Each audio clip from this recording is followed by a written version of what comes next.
and welcome to the afternoon subcommittee hearing.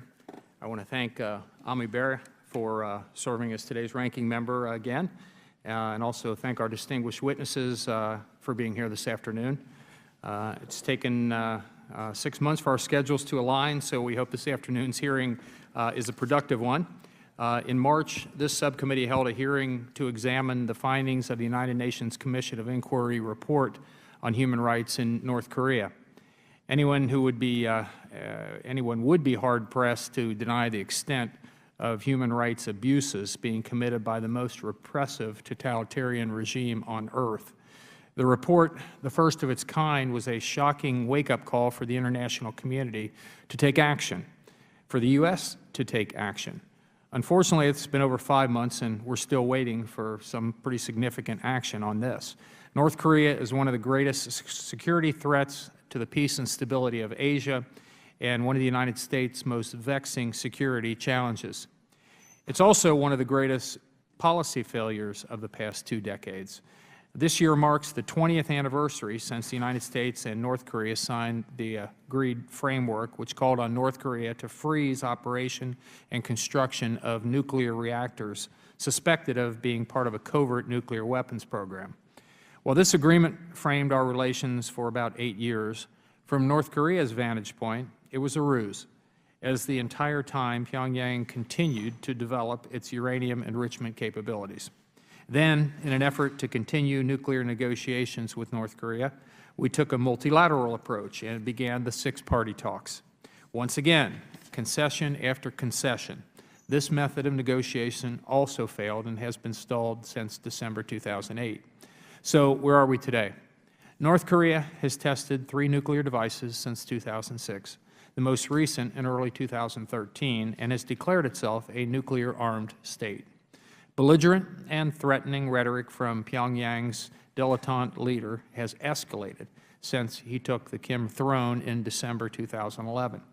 It has launched nearly 100 ballistic missiles, artillery, and rockets combined since the beginning of this year. And its web of illicit activities and dealings with terrorist organizations around the world has expanded. Ultimately, North Korea's proliferation of nuclear weapons and support to groups that oppose Western interest continues unfettered and without limitation. Most of the world's attention today is locked on places like Ukraine, where Russia is supporting the infiltration of rebel troops into Crimea and eastern Ukraine, and the Middle East, where Hamas operatives in Gaza are trying to wipe Israel off the map. But we must also look east. It should come as no surprise that just this past weekend it was reported that Hamas militants are negotiating a weapons deal worth hundreds of thousands of dollars with North Korea for missiles and communications equipment. This relationship was first made public in 2009 when 35 tons of surface-to-surface rockets and rocket-propelled grenades were destined for Iran, which was then planned to be smuggled to Hezbollah in Lebanon and Hamas in Gaza. And last week, a U.S. federal judge ruled that North Korea, in concert with Iran and Syria, was responsible for providing materials and assistance to Hezbollah terrorists who fired rockets into Israel during an offensive that occurred in 2006. But again, nothing is being done to obstruct these weapons sales or the cargo ships traversing the world's oceans with weapons in the cargo bay.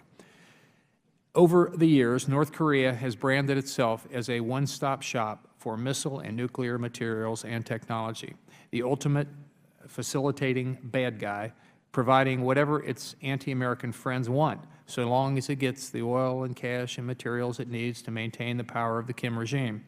It is not a secret that North Korea has long cavorted with the likes of Iran and Syria, and in fact helped build Syria's nuclear facility destroyed by Israel in 2007.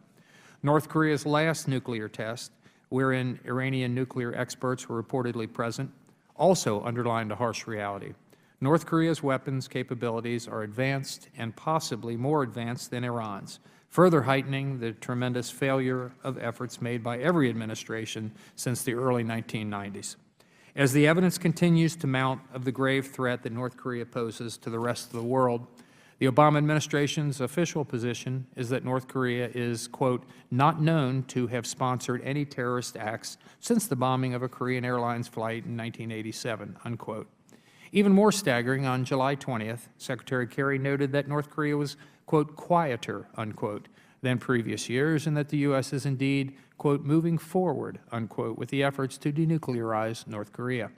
According to our records, the past few months have been one of the most historically active periods by North Korea in terms of testing missiles, including UN-restricted ballistic technology. I don't think North Korea's recent behavior can be called quiet. Simply put, the administration's do-nothing so-called strategic patience policy is crumbling to pieces, waiting for North Korea to beseech for negotiations aimed at limiting its nuclear and missile potential. Kim Jong-un has no interest in denuclearization. Outsourcing our North Korea policy to China, North Korea's top trading partner and source of revenue, has also yielded little progress. But we are still sitting idly by, waiting for Beijing's patience with Pyongyang to wear thin. The ongoing pursuit of restarting six-party talks is futile. It has been 6 years, and at this point, we are only wasting time as Pyongyang augments its fissile material stockpile and improves its missile and nuclear capabilities. The administration refuses to impose tougher and more targeted sanctions on North Korea, like those on Russia, Zimbabwe, Iran, Cuba, Sudan, and Belarus, because it believes doing so would, quote, unnecessarily hinder its ability to conduct foreign policy, unquote. It won't list the world's most prolific money launderer, counterfeiter, and state drug trafficker as a country of primary money laundering concern, but Iran and Burma are. And our current policy has done nothing to help the North Korean people. I remain disappointed that so little has been done to hold the Kim regime responsible for its horrific human rights abuses detailed in the UN Commission of Inquiry report. North Korea is a grave threat to the United States and also to our allies in Asia. We cannot continue to wait for North Korea to decide it wants to negotiate. A non-nuclear North Korea is an elusive goal if the administration maintains its current strategic trajectory. The Kim regime is responsible for the horrific deaths of people not only within North Korea, but around the world. It is time to put our resources together and act. Rewarding North Korea for reversible steps on the pretense that it will commit to denuclearization has failed before, so let's not buy the same horse twice. I look forward to hearing from our witnesses here this afternoon, and I'll now yield to the ranking member, acting ranking member today, Mr. Barra, for 5 minutes. Thank you, Chairman Chabot. Thank you for calling this important hearing. I also want to thank the witnesses today for your service to our country and your patience in what has to be one of the biggest diplomatic challenges in terms of moving North Korea forward. As mentioned, this year marks the 20th anniversary of the agreed framework between the United States and North Korea. Our foreign policy towards North Korea has always been challenging, given that North Korea's posture in the region is inconsistent at times and at times aggressive. That said, throughout the years, we have tried on numerous occasions to negotiate with North Korea on denuclearization while also promoting the strategic patience approach. However, I continue to be very concerned, as the Chairman's mentioned, with North Korea's nuclear ambitions, its aggression towards our allies in South Korea and Japan, and its dismal human rights record. North Korea's testing of ballistic missiles and nuclear tests throughout the last 15 years is unacceptable and poses serious security concerns in the region. Earlier this month, North Korea fired more than 100 rockets and artillery shells towards South Korea's border, presumably in protest of joint U.S.-South Korean military exercises. And our allies in Japan, even as they attempt to promote diplomatic dialogue with North Korea on resolving the abductions of Japanese citizens, the Korean People's Army launched short-range missiles into the Sea of Japan in late June. These type of provocative actions towards our allies are deeply concerning. The U.S.-China relationship, along with our trilateral relations with South Korea and Japan, is crucial in solving the inter-Korean conflict. We have to take a regional approach, and we have to work together with our partners in the region. The conflict has multilateral implications and therefore is not only a U.S. interest. As the world's greatest democracy, we must take a tougher stance with the international community on North Korea's threatening antics. North Korea must view our partnership as a regional effort to support a peaceful and stable Pacific region.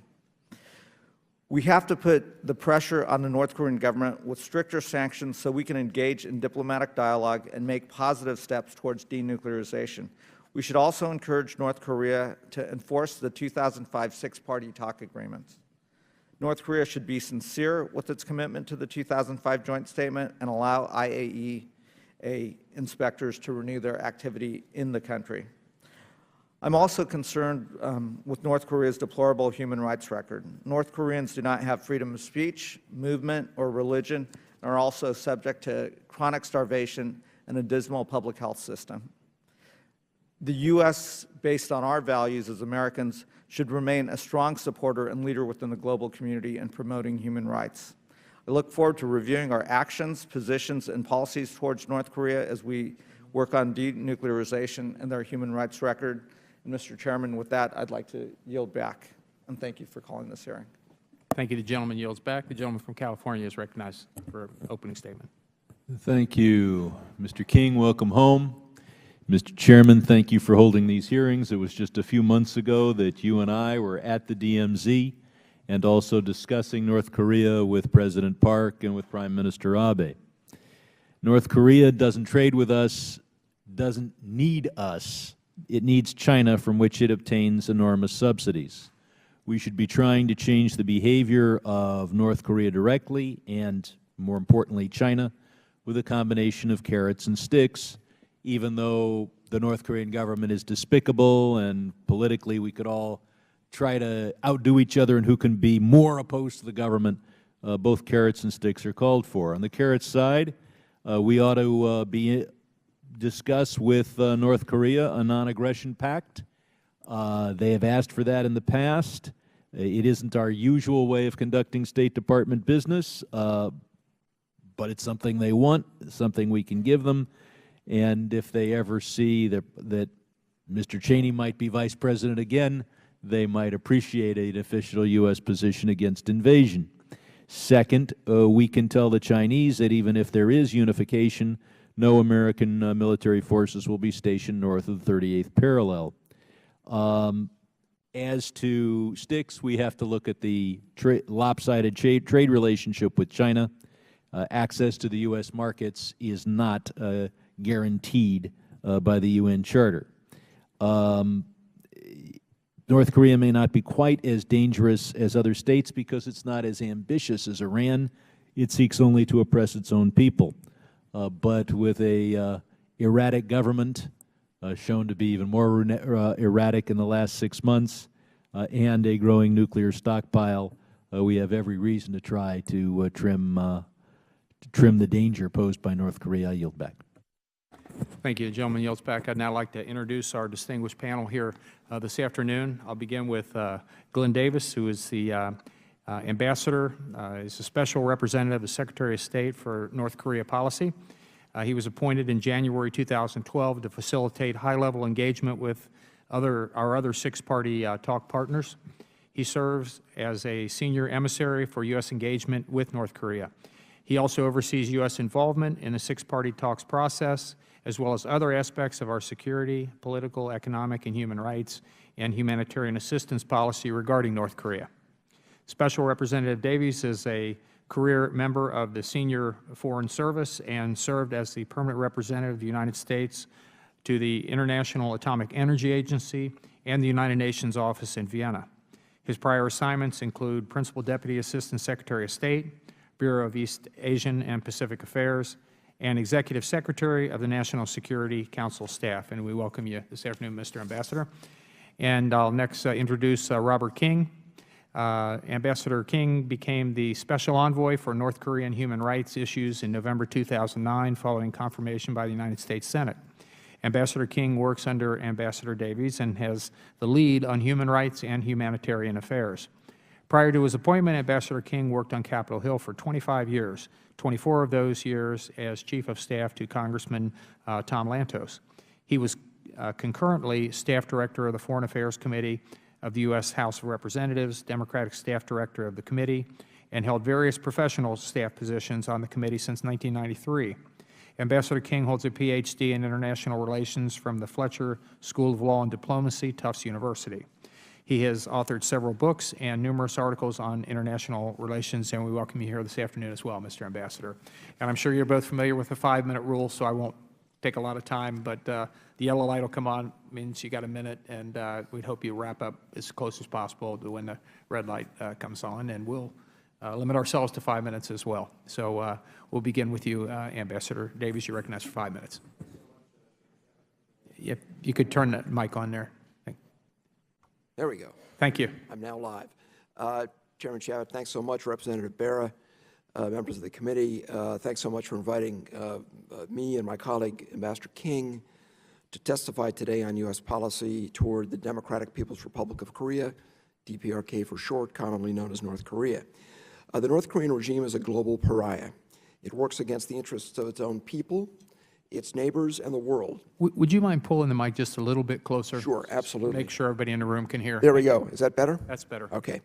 It violates its obligations by pursuing nuclear weapons and ballistic missiles, posing a growing threat to the United States, our friends and allies, and the global non-proliferation regime.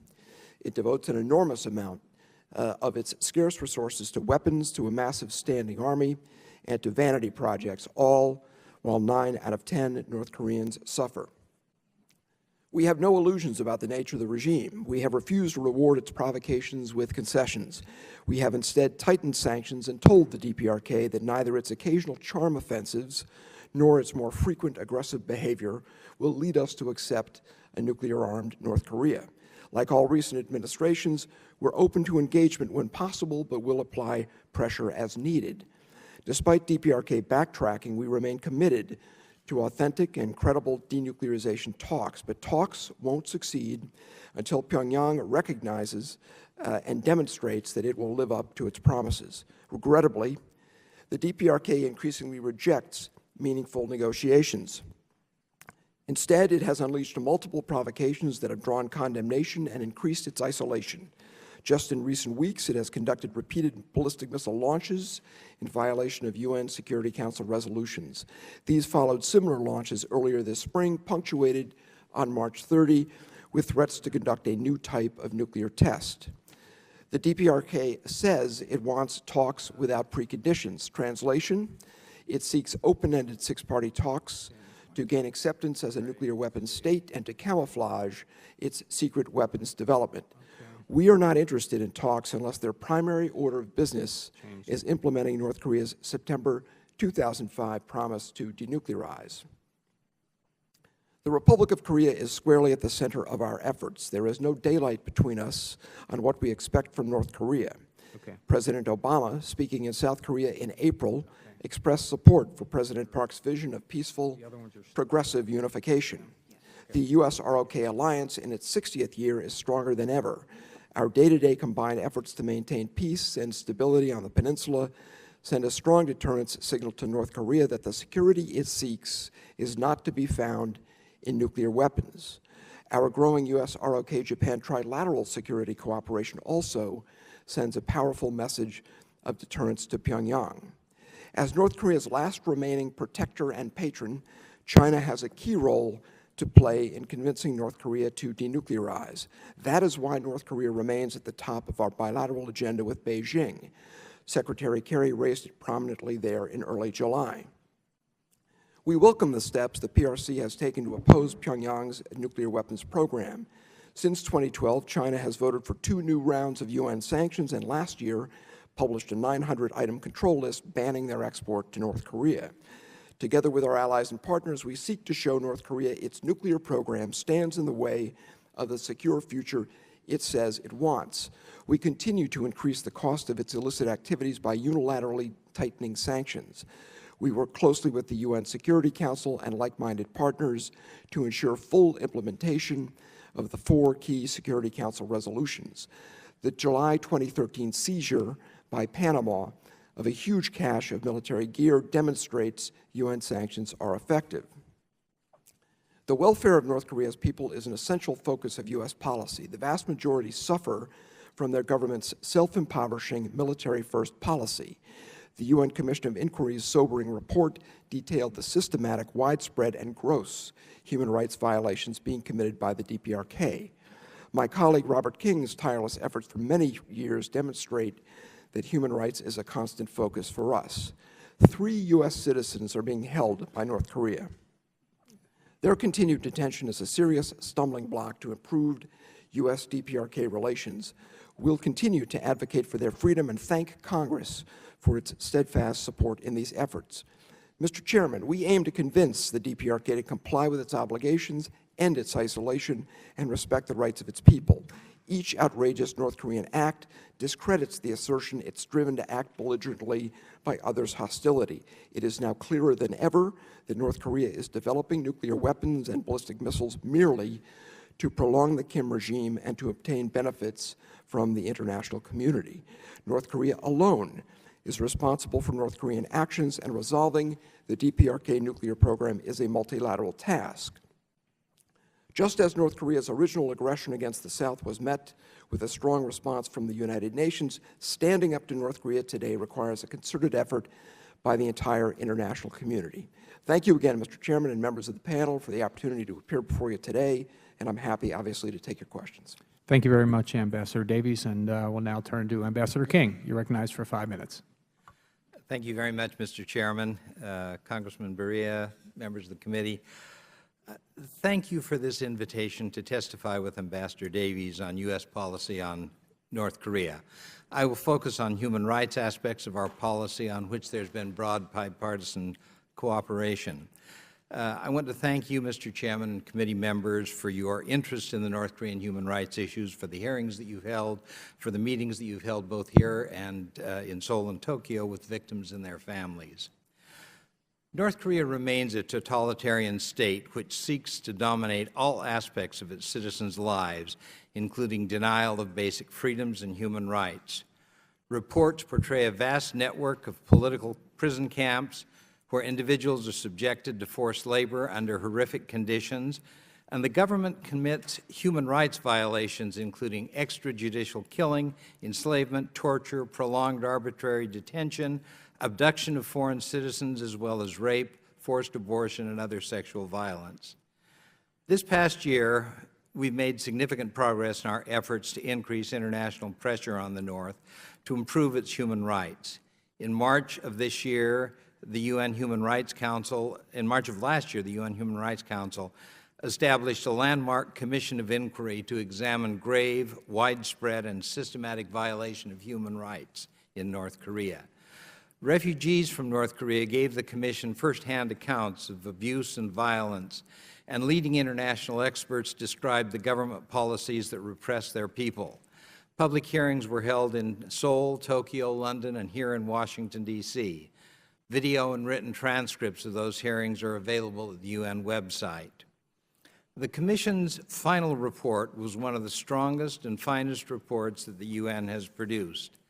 The Commission concluded that the gross violations of human rights have been and continue to be committed by the North Korean government and its officials. And in many cases, those violations meet the high standard, the high threshold required for proof of crimes against humanity and international law. The Commission formally presented its final report to the Human Rights Council in March of this year. After hearing from the Commission, the Council overwhelmingly approved a resolution calling for accountability for those responsible for the abuses and for the creation of a field office under the High Commissioner for Human Rights to preserve and document evidence of these human rights abuses. South Korea has agreed to host this office. Building on this momentum, in April, the United States, with Australia and France, convened the first ever UN Security Council discussion of human rights in North Korea. The Commission presented its report. 2 North Korean refugees spoke of their personal experiences. 11 of the 13 Security Council members who attended that meeting expressed support for the report and called for accountability for the crimes that it outlined. As I've participated in the various UN meetings this past year, 2 things have struck me.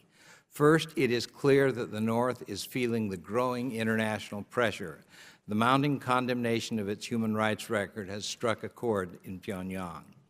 Second, with a growing number of countries critical of North Korean human rights, the only countries who defend the North are the world's worst human rights violators: Belarus, Cuba, Iran, Syria, Zimbabwe.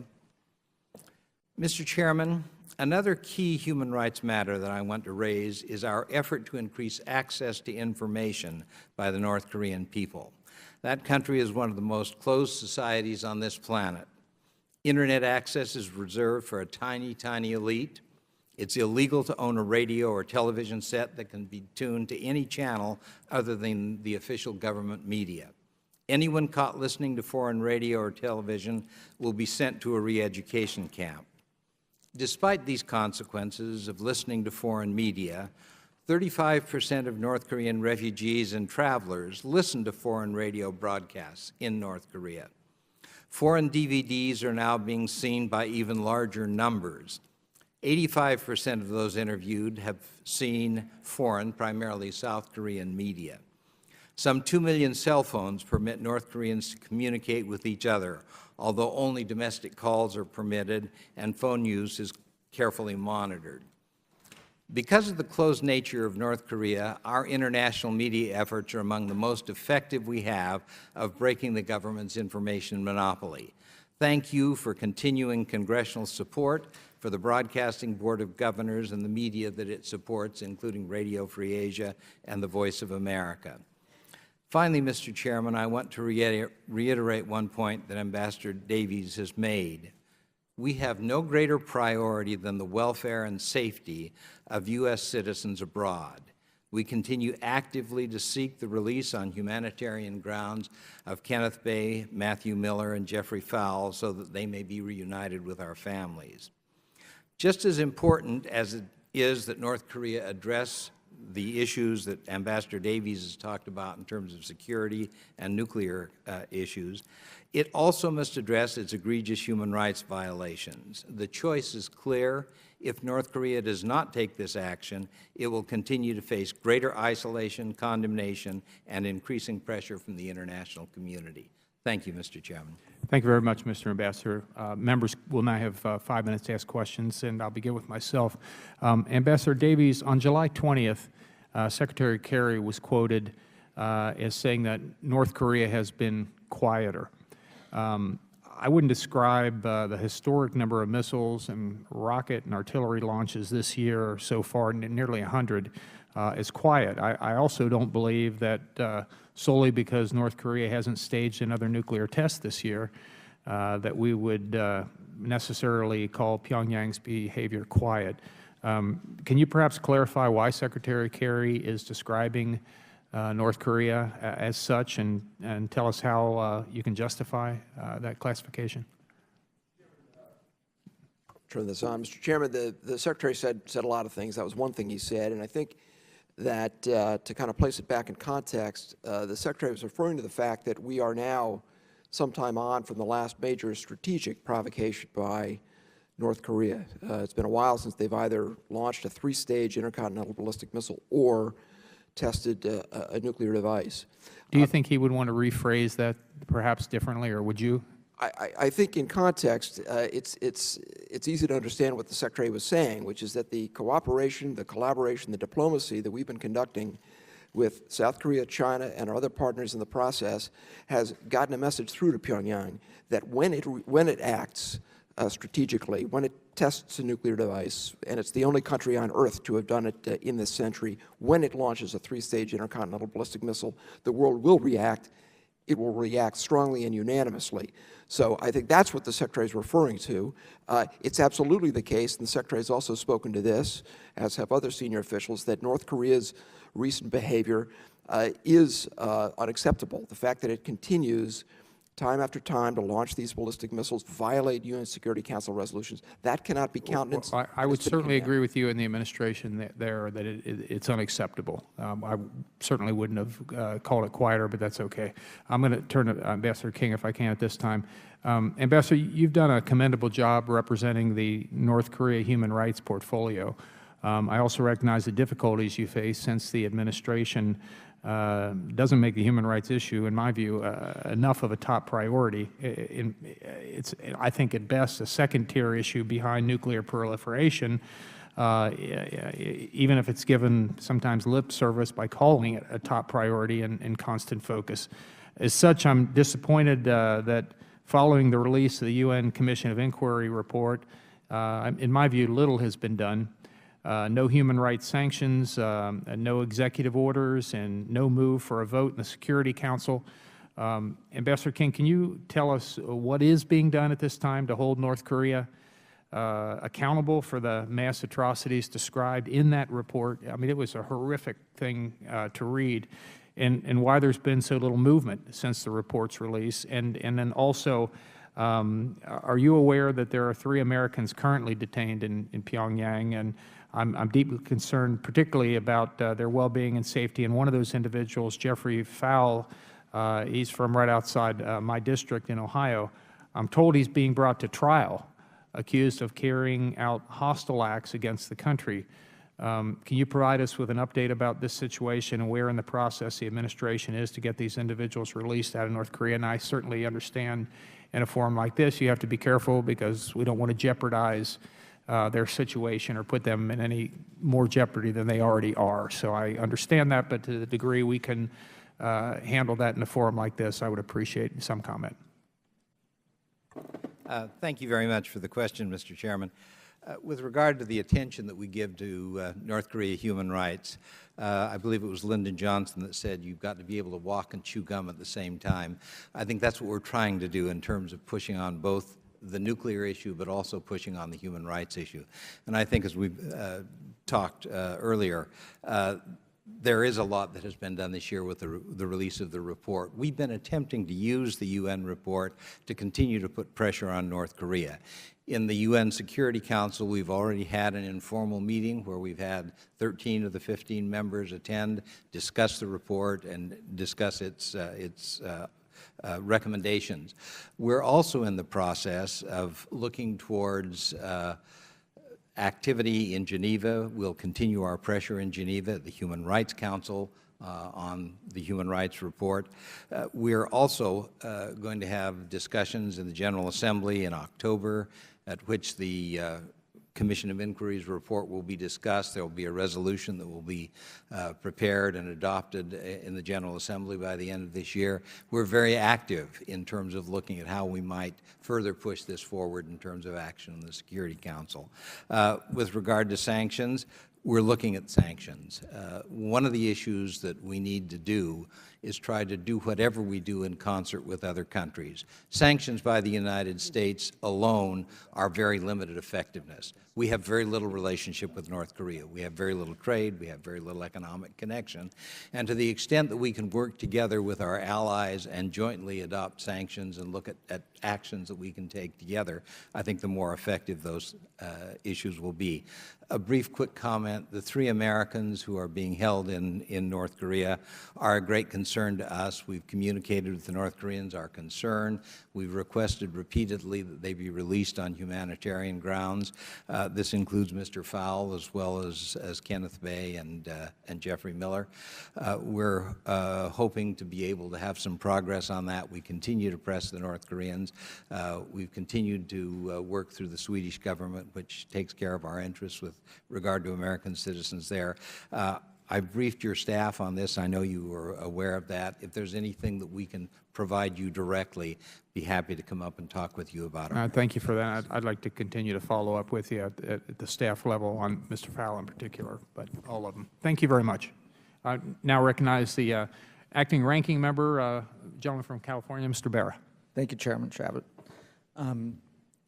Ambassador Davies, in your opening testimony, I think you laid a framework that said any movement forward really starts with the framework that was laid out in the 2005 six-party talks. That is a starting point for us to move forward on. Also, Ambassador King and Ambassador Davies, in describing North Korea, you described them as global pariah. We describe them, the crimes against humanity, the human rights violations, and it is, from this vantage point, when you look at the Kim regime, it's a regime that is less focused on its people and more focused on itself and creating its place. So I empathize with the difficulty of these negotiations. We can continue to further isolate North Korea, but we've also seen when we do that isolation how the Kim regime responds in provocative manners. I think you accurately lay out that this is not a U.S.-North Korea negotiation. This is a U.S., Japan, Korea, China, Russia negotiation in the framework of regional stability. And of those countries, we all have a vested interest in creating a stable region. But the key really in this case lies with an active engagement on China's behalf.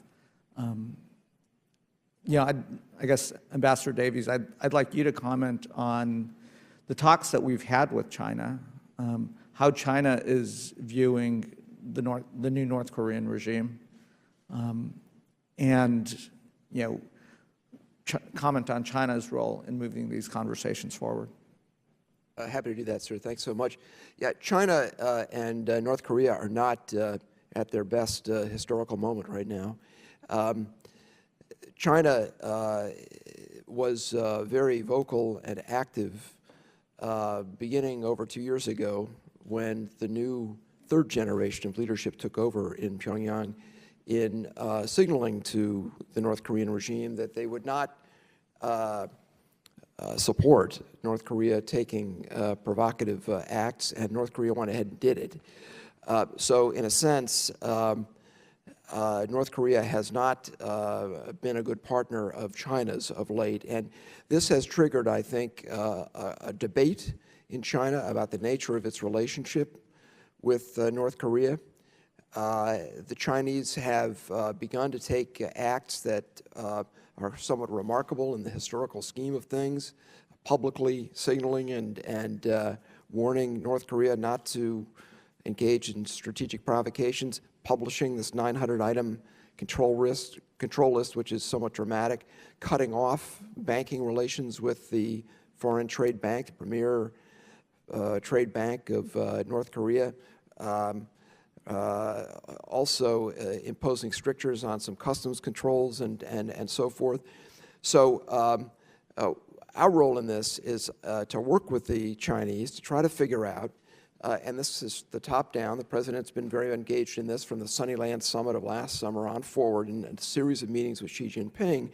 How can the United States and China, in our bilateral diplomacy, but also working with our other partners in the five parties, convince North Korea that its future does not lie in pursuing these weapons of mass destruction. Its future lies in living up to the promises that it made in the middle of the last decade, abandoning these weapons, coming back into the fold of the international community, behaving better as an international actor. And the Chinese have done these unprecedented things. We've said to China that we appreciate it very much. We've said there's only one problem with the acts that China's taken, and that is that, of course, that they haven't yet worked to fundamentally change the calculus of Pyongyang. So this is a work in progress, but we've made progress. We're going to keep at it. I think the new leadership in Beijing understands they can't retain the status quo forever.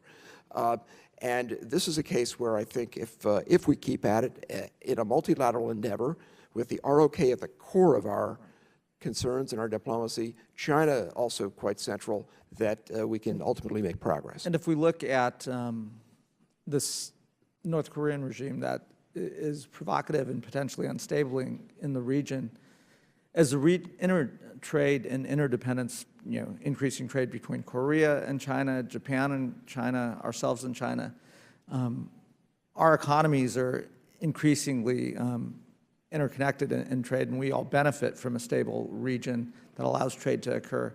There's a real, China has to recognize that an unstable region is not in China's interest and really creates some problems. So we do have to move forward in a regional conversation. We do have to move forward in partners, and I hope China is there, increasing the pressure and increasing and isolating North Korea. they're on the wrong path. So thank you. I'll yield back. The gentleman's time's expired. Thank you very much.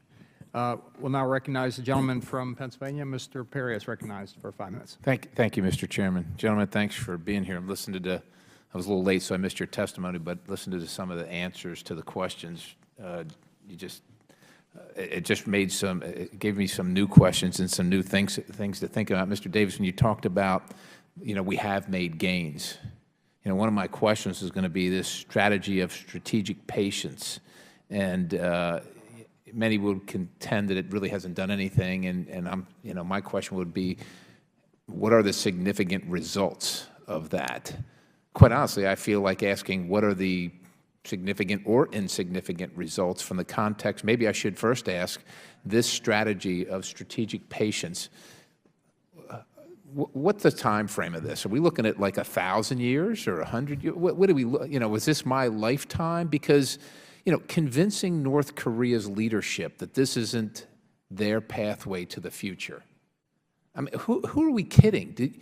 Does anybody in this room think that these people have the same mindset about their future that the people in here have? The leadership? Maybe peasants, maybe the underclass, maybe the people cited in the Human Rights Council report have that view of some brighter future possibly, and that it should change. What would motivate the people at the top to change anything? I'm really curious. What are the let me give you a question. What are the significant or insignificant results? How long is the strategy supposed to go? And what makes you think that these folks would change their mindset whatsoever? Yeah. Well, a couple of things. Strategic patience, it's like a bumper sticker. It gets stuck on a car and then just doesn't get taken off even when the views of the driver change. I've been at this job 2.5 years. I've never described our policy as strategic patience, so it predates me. It's inaccurate.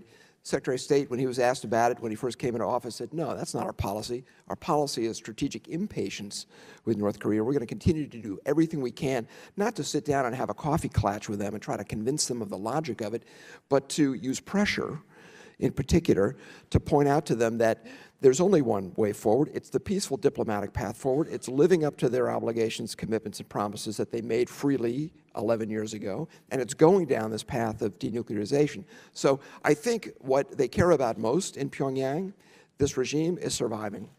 They want to preserve the status quo. They don't want anything to rock their boat. They're now, it's the world's only historical example of a dynastic communist system, father to son, now in the third generation. They want to keep that party obviously going on. What we're doing, what we're seeking to do with China, South Korea, Japan, Russia, and the rest of the international community is pump up the volume of a message to North Korea that that's the road to ruin for North Korea, that trying to pour scarce resources into the development of these expensive weapon systems while also trying to feed their people, which they've not been able to do adequately for now almost a generation, isn't going to work.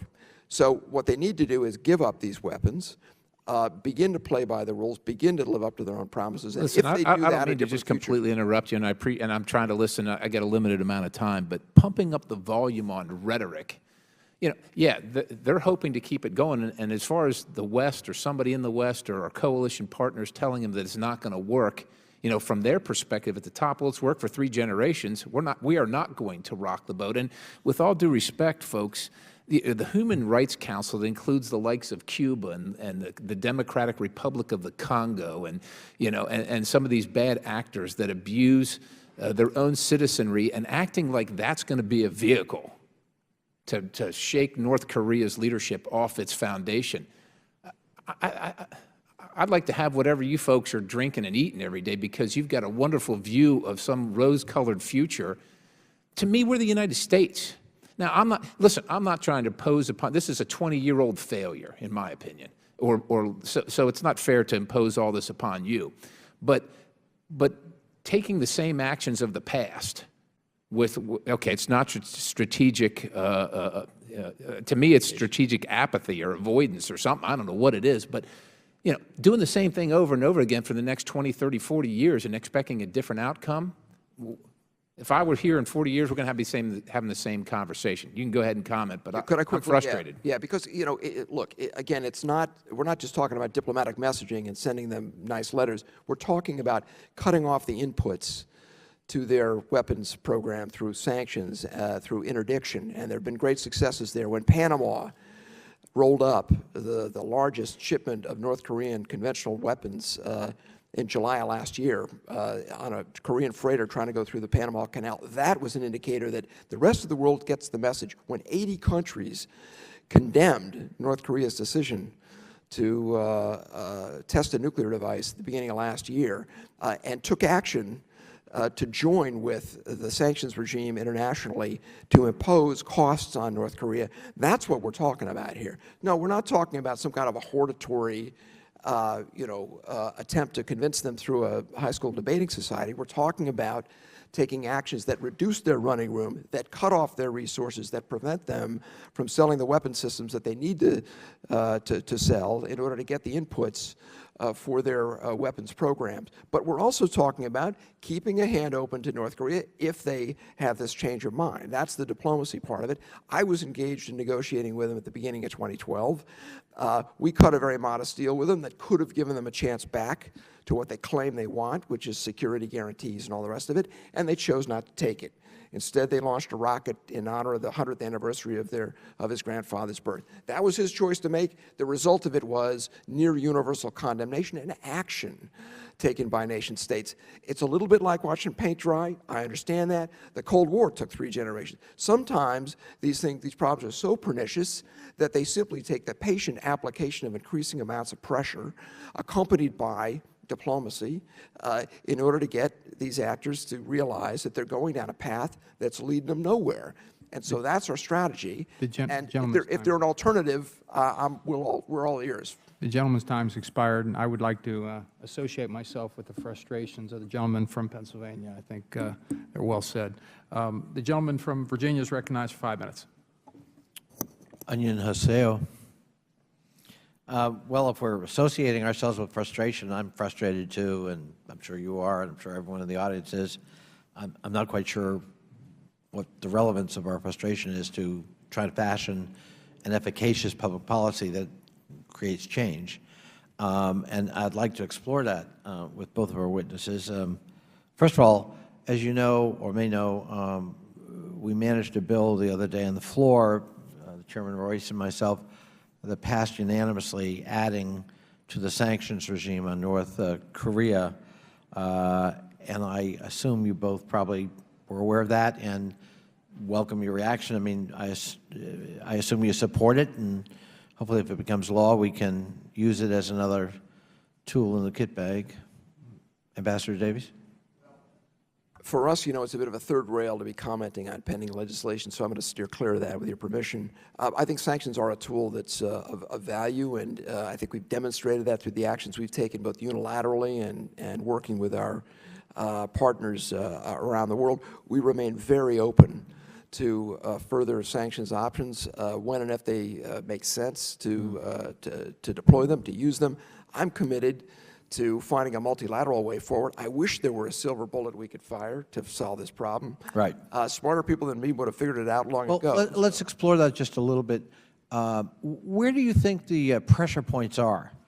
I mean, I heard what you were saying about China, which was quite intriguing, but in some ways, if China has lost leverage over the regime in Pyongyang, well then, where are the pressure points that the West can turn to, or South Korea can turn to try to rein in behavior or reward good behavior, punish bad behavior? I mean, where are those leverage points?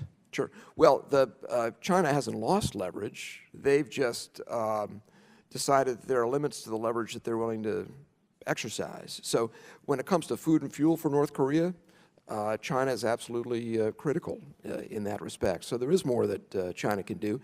But we think it works much better if the world, in particular, the neighbors of North Korea, act together on this, supported by the rest of the international community. So this is the Achilles heel of North Korea, is the fact that it doesn't have sufficient fossil fuels.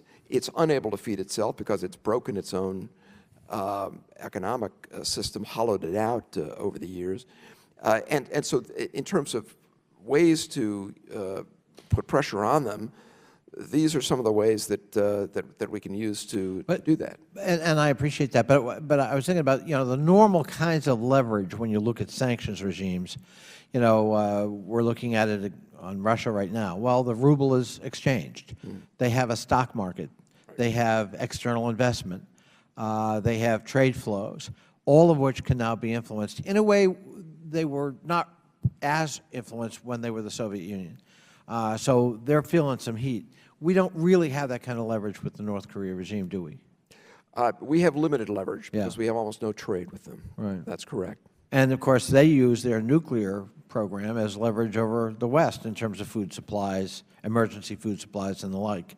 That's correct. Yeah. But I should say one of the biggest points of leverage we have is the strength of our alliance relationships, in particular with the Republic of Korea, because it's their peninsula, but also with Japan, and staying strong in solidarity, building up our alliance and our ability to defend our friends and ourselves against North Korean threats is a huge part of what we have. Let me just, in the last minute I've got, explore the China's relationship again.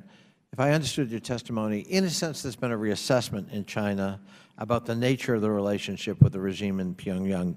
Is that your testimony? They're debating it. That's Okay, correct. they're debating it.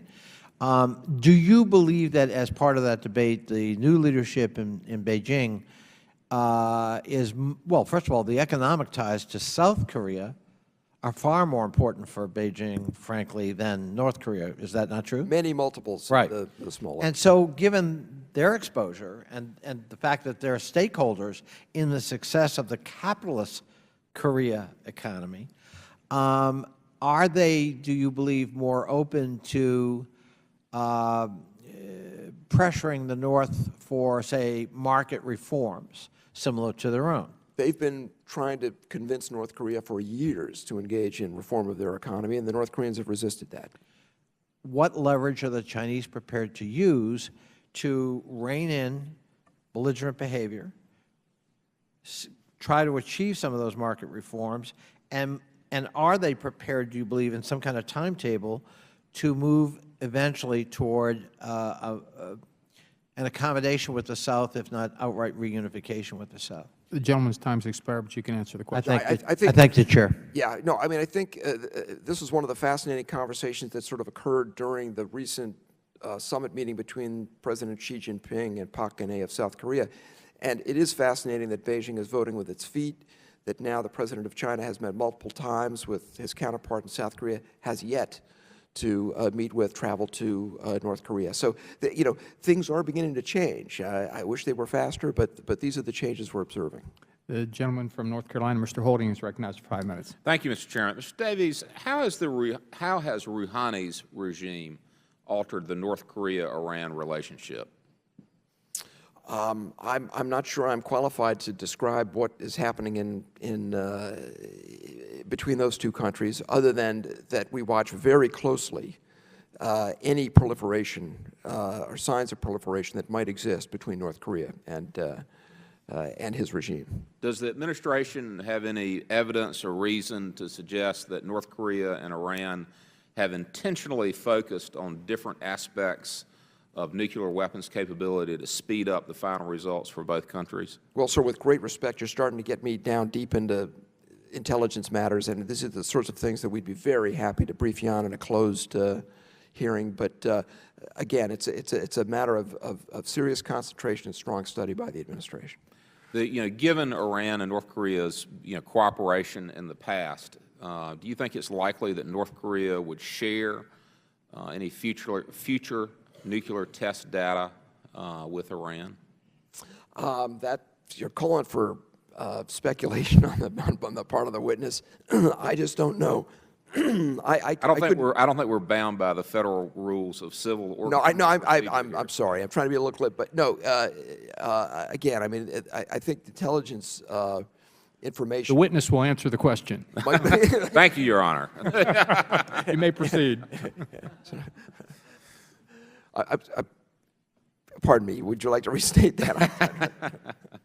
It's a concern. You know, Iran and North Korea have cooperated in the past. I think there's every incentive between them to cooperate in some aspect to this. That's right. correct. And you don't think there's the Rouhani regime coming in hasn't changed any of that dynamic there that would lead to that cooperation, that has led to the cooperation in the past? Not that I'm aware of, but one would hope that there would be changes. Reports suggest that North Korean energy needs have been met by Iran and that Iran's desire for armaments have been met by North Korea. I mean, reports have suggested that cooperation. What do we know about trends in oil consumption by North Korea and if they're stockpiling Iranian oil? I'm not aware of the provision of Iranian oil to any great extent, I got to say, to North Korea. I'm just not aware of that. Switching to Russia a little bit, how have increased tensions between Russia and the West affected Russia's relationship with North Korea? Well, Russia's relationship with North Korea fundamentally changed in 1989, 1990, when the Soviet Union disappeared and the client relationship that existed disappeared. And so now they have a very, very small economic relationship, quite frankly. They have a political relationship, but it's not nearly as important as that between Beijing and Pyongyang, between China and North Korea. So you don't believe that the Russians have intensified or accelerated any weapons sales to North Korea in recent years? I'm not aware of anything significant in that regard, no, sir. North Korea skirts international sanctions in a lot of different respects. One thing, I believe they're one of the largest suppliers of counterfeit cigarettes in the world, believe it or not, and counterfeit currency as well.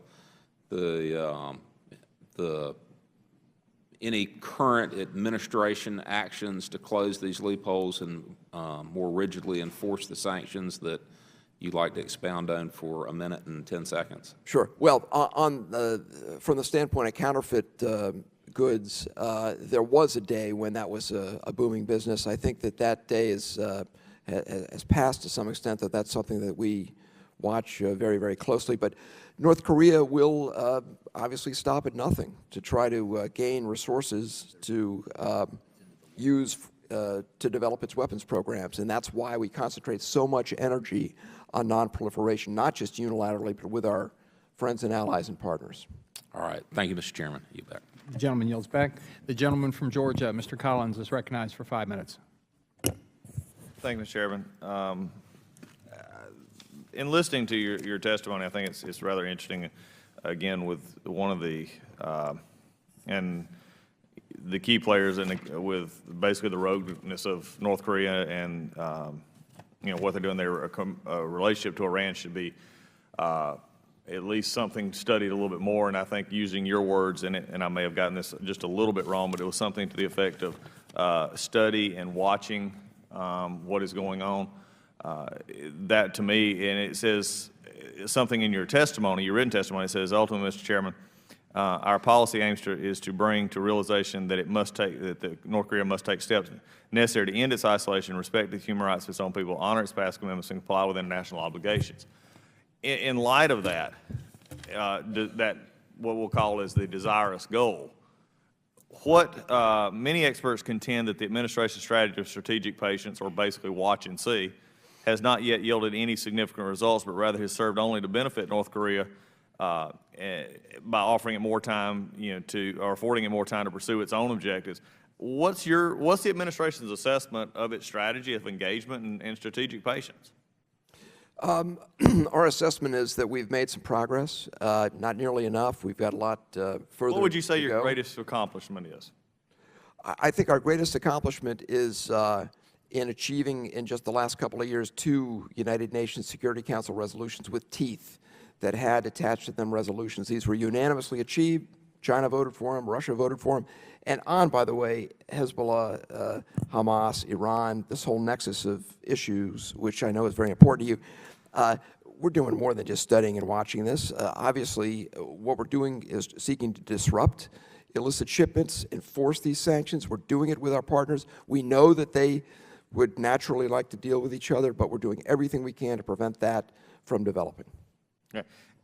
I think that in the end, what other things beyond 2 United Nations resolutions, which may or may not have the teeth and the enforcement that some would like to see. Beyond that, what is the next step? What is the next big accomplishment? What is the next thing to ensure basically what you said is your own goals, is to encourage North Korea to become a model citizen, which under the current leadership, I'm not even sure it understands the definition of model citizenship. So it's a discussion here to have. What would be the next process? Well, we'd settled for North Korea starting to do what it promised to do a long time ago and has tentatively started to do in the past, which is to take steps in the direction of denuclearizing. In other words, freezing their nuclear programs, inviting the IAEA back in to inspect them, eventually leading to the dismantlement and elimination of the North Korean nuclear weapons program. That's the foundation of the 6-party process that we've been engaged in for many years, and we've made a great deal of progress with, in particular, China, keeping the solidarity of Japan and the ROK with us. There's no daylight between any of the 3 of the allies, in order to get North Korea moving down that path of denuclearization. They're far away from it. And therefore, we're in a pressure phase. And that's what we've concentrated a lot of energy on, is putting pressure on North Korea so that it understands it only has one option, and that is the peaceful diplomatic option of denuclearization. Is that, and I understand that there's some issue, and I was discussing with my very capable staff and its discussion with Iran and going back to that issue for that. But there seems to be, at least somewhere along the line, for North Korea, there is at least some ways around what has been, quote, put in place for strategic containment and isolation for them, because at this point, some of that is just not, in fact, if anything, there's been actual, I won't say regression, but there's definitely not been a lot of progress shown. They seem to be happily going about the fact that they are isolated and would like to get back, but they want to do so on their own terms. So I guess the concern and the good part about it, and I appreciate the chairman having this discussion, is just simply the fact of working through others, which is a good thing, working with others, but somewhere there's a gap in the system. Somewhere there seems to be, again, rogue nations, others who will have dealings with North Korea and not pursuing these assets. And I think that's where maybe a situation in which there's a much bigger stick along with a carrot that maybe can influence this, and especially with our South Korean partners in this process as well. So again, I think it's not an easy situation to answer, and I appreciate your answers. Thank you. Thank you. Thank you. Thank you. The gentleman yields back. We'll go to a second round, which I think will just be 2 of us here, so we should be wrapped up within 10 minutes or so, and I think we're going to have votes here shortly. So I'll begin with myself here. Recently, Japan and North Korea have re-engaged on the issue of Japanese nationals abducted by North Korean agents back in the 70s and the 80s, an issue that froze relations for the past number of years. In fact, I met with the Yokota family, whose daughter, Megumi Yokota, was abducted by North Korean agents back in 1977 at the age of 13, and I met with them actually a number of times over the years, as well as a number of the other families. It's truly a sad and outrageous story. Pyongyang agreed to further investigate the fate of Japanese abductees in exchange for Tokyo's lifting some sanctions, which they apparently agreed to do. And it's really a pretty sad state of affairs when you can leverage kidnapped citizens for, some relief in sanctions. My question is, what do you think is the likely outcome of this agreement? What's North Korea's motivation for reopening the investigations? And how much advance notice did the administration have before Japan and North Korea reached their agreement?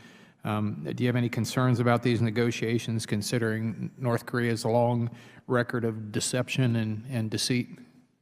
Well, we stand with Japan in terms of their desire, which we completely understand, to try to resolve this humanitarian catastrophe. I've met with the Yokotas a number of times myself. I was there with our new Ambassador Kennedy, when she first met with the Yokotas and the families of abductees. So we understand why not just the government, but the people of Japan want this resolved, and we support them in their efforts to do this. The Japanese have kept us very closely informed as they've taken these steps, with these limited steps with North Korea. And we've indicated to Japan, and we've said publicly, that we're supportive of all of the efforts that Japan is undertaking, as long as they're undertaken transparently. And obviously, what's very important for all of us, and it's a shared concern of the Japanese, is that that we have this paramount concern of the North Korean nuclear and missile threat. And the Japanese have been very explicit in indicating to us that they agree with that very much. So we'll watch. We're supportive of it, and we'll see where it heads. North Korea is now on the hook. They've got to conduct this investigation that they promised the Japanese they'd conduct. And so we'll be watching very closely to see what kinds of results the North Koreans come up with and whether or not it meets the tests that the Japanese are imposing on them. Okay, thank you. Also, Ambassador Davies, in your prepared statement, you said that China is, quote, North Korea's last remaining patron, unquote. Considering its budding relationship with Russia and illicit networks with countries in the Middle East, Iran especially, I wonder if that's completely accurate. And the recent economic trade deal between Russia and North Korea comes at a very opportune time for Pyongyang. It provides Pyongyang with economic boost that it needs to counter the sanctions, and also the to counterbalance the Chinese, who have been putting some pressure on them, but not nearly enough in I think a lot of our minds. And for Russia, this deal undermines U.S. efforts to cut off North Korea's financial and economic well-being while enhancing its own web of influence vis-a-vis the U.S. In, for example, the Ukrainian crisis. Can you tell us what sort of goods Russia is providing to North Korea, weapons or oil or gas or food or whatever, and how is the Russia-North Korea relationship being considered as part of the administration's strategic calculus and efforts to effectively pressure North Korea, since Russia is also trying to bolster ties with China? Is anything being done to counter this trilateral cooperation between these nations? Well, Mr. Chairman, actually the Russia-North Korea relationship is very, very small in terms of trade, and some of the steps that Moscow announced were basically a recognition of the existing state of affairs. For instance, they announced some debt relief for North Korea. I don't think anybody in Moscow ever expected that they'd get that debt repaid to begin with. So the trade is measured in the few hundreds of millions of dollars a year. They've been talking about some new projects that could be of interest, infrastructure projects. These are longer-term undertakings, and so far they're still a bit at the margins. So we stay in touch with the Russians. I go out to Moscow and try to talk to them about this problem. We have a shared interest in denuclearization, and this is serious on the part of Russia. Russia is a stakeholder in the Non-Proliferation Treaty. They don't want North Korea to develop nuclear weapons. I think they're serious about that. We may have tactical differences there that we're going to continue to work on. But right now, I think it's fair to say that the agreement, the level of agreement we have on strategic issues with Russia outweighs some of these deals that they're talking about at the margins right now. Thank you very much. My time's expired. The gentleman from California is recognized. Thank you, Chairman. My staff has given me an article from the Hill from yesterday's paper that says North Korea threatens to nuclear strikes on the White House. Now, I'm not going to take that seriously, other than maybe they're watching some DVDs from Hollywood as well that are getting smuggled in. But I do take seriously that they continue to try to develop longer-range missile technology and so forth. And as they acquire and develop that technology, they really are a threat to not only our regional partners and allies, but then Guam and some of our territories all the way to Hawaii, that we do have to take very seriously. And that does create a sense of urgency in moving things forward. My colleague from Virginia, Mr. Connolly, kind of underscored the challenge here. Sanctions with a regime that does not seem to care about what happens to its people are very difficult. And all indications suggest that the Kim regime could, is not taking the interest of the North Korean people at stake here. So they're the ones that clearly are suffering. So but we have a limited toolbox here. So certainly as we ratchet up those sanctions, just thinking through various scenarios, Chairman Chabot touched on your opening testimony, Ambassador Davies, where China is North Korea's last remaining patron. What would happen if China joined us in the sanctions, if we're just thinking through and really did cut North Korea off? How would North Korea respond? Yeah, well, China has said that they support fully United Nations sanctions, and I talked about some of the signs that the Chinese are beginning to take really unprecedented action in that direction to signal to North Korea that they'll pay a price if they don't come around, in particular on the nuclear issue. This is why when we talk to the Chinese, we try to talk about how we can work in concert to bring pressure to bear on the North Koreans in a surgical way, because we don't want to do anything to the people of North Korea, but we do want to affect the interests of the regime when it comes to obtaining these weapons, and we're going to keep at that because we think increasingly the core Chinese interest in stability on the Korean Peninsula and our core interest in security, that these are converging concerns. We are seeing signs for the first time in decades that the Chinese also recognize this, that their stability will be affected unless we can address proactively North Korea's pursuit of these weapons. So that's where we're concentrating our energy, and we're saying to the Chinese, there's more you can do. We respect the fact that you're going to make decisions about how you do it, but we need to do more, and it's more effective if we can do it together with our partners. So we need to do this in partnership, as we're increasingly showing North Korea there really is only one path forward. That is de-escalation, denuclearization, and becoming a more conventional nation. Shifting to a different scenario. Again, North Korea continues to posture with missiles towards the South Korean border and so forth. Again, not helpful. What would South Korea's response be at this juncture? I think South Korea has shown incredible restraint given some of North Korea's provocation in recent years. If, in fact, there was a misfire accidentally or intentionally that were to land in a South Korean city, Seoul is not that far away. And what have the South Koreans indicated that their response would be at this juncture? The South Koreans are increasingly resolved that should there be a provocation on the part of North Korea, that they will respond. This is, of course, due to the fact that in 2010 there were 2 deadly attacks by North Korea on South Korea, including that resulted in some deaths of South Korean civilians.